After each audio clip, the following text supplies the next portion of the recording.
Supimos que el gobierno incorpora en el temario de extraordinarias la baja de la ley de imputabilidad, ¿no? Que los menores, bueno, sean imputados por los delitos que cometen a partir de 13 años, quiere el gobierno. Escuché declaraciones de la ministra Monte Oliva que decía incluso que para ella debería ser menos, ¿no? De 13 años, 14 es lo que dice el proyecto, y la realidad es que salvo Brasil, Rodri, la mayoría de los países, incluso en Latinoamérica, ya tienen, digamos, este tema resuelto, con lo cual, por lo menos es positivo que se trate, ¿no?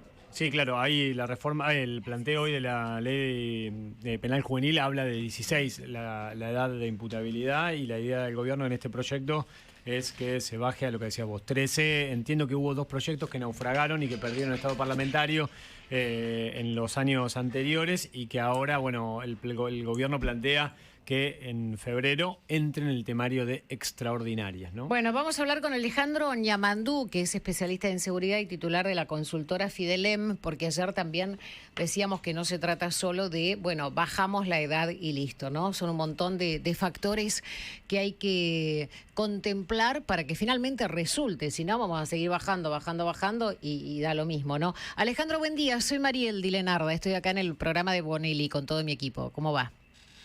Hola, buen día, Mariela, a vos y a todo tu equipo. Bueno, Alejandro, ¿cómo ve la posibilidad entonces de que finalmente sea 14 o 13, como quiere el gobierno, la baja de edad en que los menores puedan ser juzgados por los delitos que cometen, ¿no? Acorde a la responsabilidad que les cabe. Bueno, en principio fijo postura para clarificar un poquito a la gente, no la quiero desilusionar del todo, pero en principio yo estoy a favor de la baja de imputabilidad. ¿Por qué? Porque a mí no me desilusiona porque yo creo que hay que tratarlo. Pero no, ahora cuento el por qué no quiero que la gente se desilusione. O sea, yo digo, para mí en principio hay que bajarlo, sí, claro. Es más, coincido con los proyectos que se han presentado anteriormente que la baja tendría que ser, a mi criterio, 13 años. Un país que estuvo en boga en estos días y que no fue noticia por cosas célebres fue Venezuela, por ejemplo, que aquellos corrientes progresistas la tomaban en muchas cosas como ejemplo, y la edad de imputabilidad en Venezuela es de 9 años. O sea, que para mí en principio tendría que ser una baja de 13 años. Lo que digo que no quiero desilusionarlos es, lo que se va a reformar ahora es el régimen penal juvenil, sí. O sea, es el encauce que se le va a dar a aquellos menores de edad que cometen delitos. Pero esto no viene a solucionar la problemática de la violencia con la cual los menores cometen delitos. Esto lo que viene es a corregir algo que era vergonzante para la política argentina, dado que el régimen penal juvenil que se utiliza hasta el día de la fecha data de 1980, época de la dictadura militar.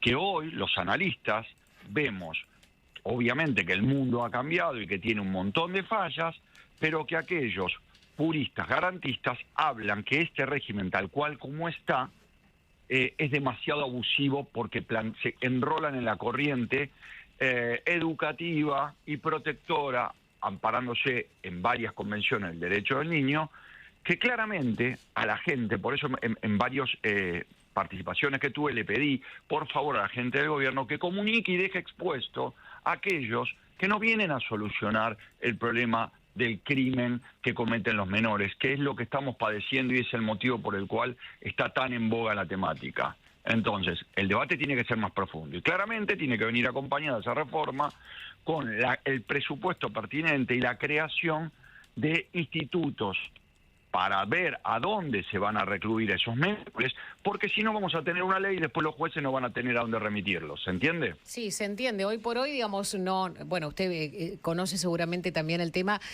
Hoy por hoy, los institutos que albergan a menores que por ahí cometen delitos ni siquiera están como preparados para eso, ¿no? Digo, Sin lugar a duda, Mariel, para que te doy una cifra, los institutos de Cava, que son, entre comillas, siempre va a la vanguardia en cuanto a tecnología y en cuanto a presupuestos, datan de 1945, con celadores, así se lo llama, contratados víspera o próximos a jubilarse, que no están preparados para tomar una problemática de violencia hacia los menores al día de hoy, que no están preparados para tomar este tema del fenómeno del narcotráfico de soldaditos. Entonces, son verdaderos lugares donde la justicia, cuando le cae una causa donde se imputa un menor, donde hay un menor enrostrado, lo que hace es libra un oficio, se lo manda a tal instituto, que puede ser el Roca, el Rawson, o alguno de los tantos que figuran en la grilla del Ministerio de Justicia, pero que en realidad son reservorios y que como no están preparados, entran por una puerta y se escapan por el patio de atrás. Ñamandú, Sí. Rodrigo Alegre soy, ¿qué tal? Buen día. ¿Qué tal, Rodrigo? ¿Contempla el proyecto o cree usted, si así lo dispone, que también hay que ver el tema edilicio? Bueno, usted mencionaba el tema personal, porque, digamos, si no, bajando solamente la edad de imputabilidad, ¿qué pasa con esa gente que va a ser detenida? Y las cárceles, por lo menos en el ámbito bonaerense, están saturadas, los institutos, ¿no? O entran por una puerta y salen por el otro. Solamente la provincia de Buenos Aires, que entiendo no están dentro de la órbita del Ministerio de Justicia de Nación, pero sí de la provincia, hubo 29 fugas en menos de un mes de lo que va del 2026. Entiendo que la reforma va a ser a nivel nacional y aplicable en todas las jurisdicciones. Digamos, ¿eso está contemplado en la idea de este proyecto? Yo creo que no, por eso lo estoy diciendo ante quien me quiero oír. ¿Para qué? Para que el efecto de una ley o de un proyecto de ley a ojos vistas de la ciudadanía, que es la que demanda esta reforma, no caiga después en una gran desilusión cuando vean que no tienen dónde poner a los menores.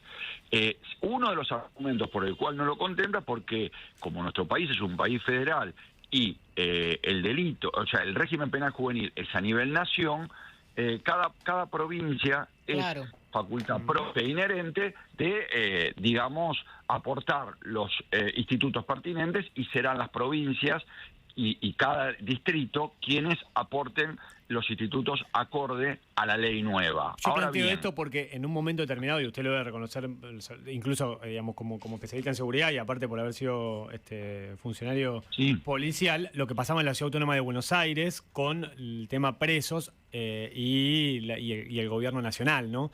Que No tengas duda. Esa No cuestión... tengas duda, porque aparte, perdóname, Rodrigo, no tengas duda, porque aparte, y vuelvo a decir, por eso fijé postura en tal, yo estoy a favor de la punibilidad hacia los menores, yo estoy a favor de un incremento en las penas hacia los delitos graves en general. Ahora bien, no seamos verdes, como se dice en la jerga, de creer que con la ley solamente vamos a solucionar un problema de seguridad, Claro. que claramente hay que aportarle realmente herramientas a esa ley, porque si no nos vamos a volver a tirar la pelota entre los jueces, entre el Poder Ejecutivo y entre la policía, que nadie está haciendo lo que hacía. En realidad tenemos una mesa con 3 patas en vez de 4. Claro, Ñamandú, ahí ahora mi compañera Adriana Verón también le quiere hacer una consulta, pero agrego esta pastillita. También, digo, el tema de de los poderes judiciales provinciales, ¿no? Digo, en donde hablamos por ahí de jueces garantistas tenemos que tener todos, por ahí son más abolicionistas, y en donde, bueno, la famosa puerta giratoria, aunque es una frase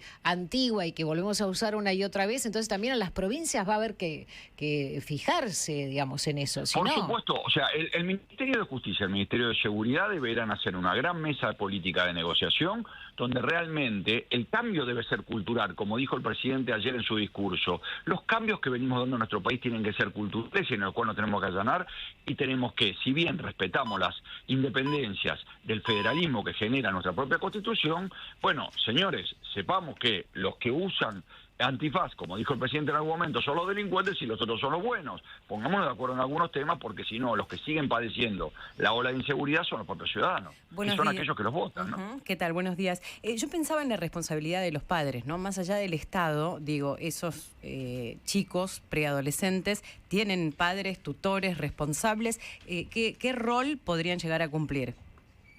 Bueno, yo creo que el debate debe ser amplio. No nos olvidemos que aquellos que peinamos canas vimos un país quebrar en el año 2000, y que hay chicos delincuentes que hoy son segunda y tercera generación de familias cuyos padres no los vieron trabajar. Entonces, en el 90% de los hechos de delitos graves vemos que son familias de delincuentes, donde así como uno se educaba en una familia donde veía a nuestros padres trabajar, estos chicos se crían en ámbitos donde los padres son el propio germen y el propio delincuente. Entonces tenemos que ver qué tipo de responsabilidad en algún tipo de delitos les cabe a los padres también en función de la tutoría que tienen. Alejandro, es inevitable, ¿no?, pensar en esto que usted dice. Son chicos, criaturas, niños, 12 años, 13 años, que matan a sangre fría muchas veces, como hemos visto estos últimos días, a otra criatura, digo, de 12, 13, 14 años.